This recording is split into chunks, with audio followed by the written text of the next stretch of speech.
My ex-wife thinks she's all that by showing off her new boyfriend on Insta, so I started dating her boyfriend's ex, and now we're about to get married.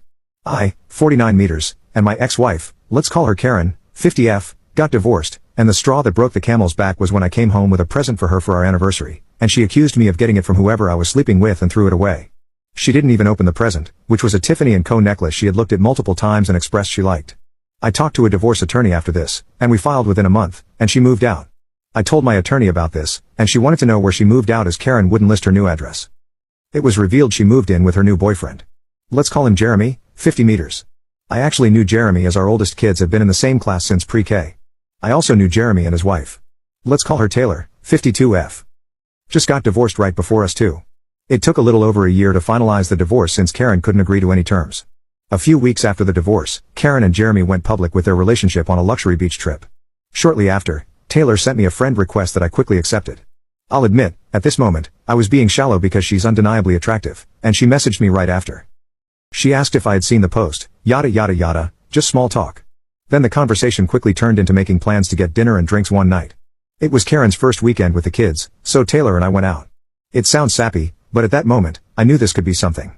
It felt natural talking to her and like I didn't have to walk on eggshells or tiptoe around things.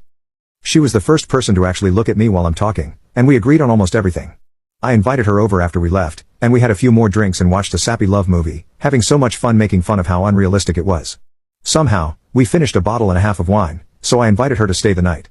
She offered to sleep on the couch, but I told her she could sleep in the bed since I still wasn't sleeping well because I wasn't used to sleeping alone.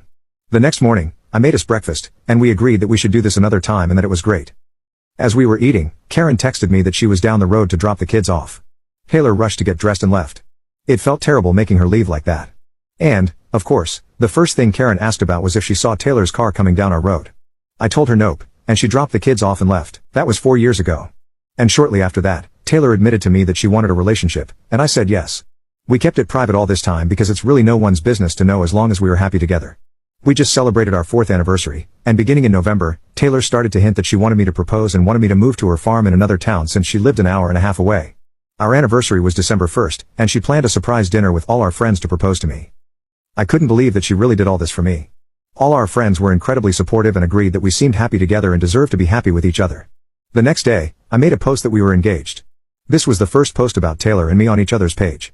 Right after the post, we started to get calls, text, and Facebook messages from Jeremy's family, Karen's family, and Jeremy sent a long message to Taylor saying he couldn't believe we would do this and didn't check with him first.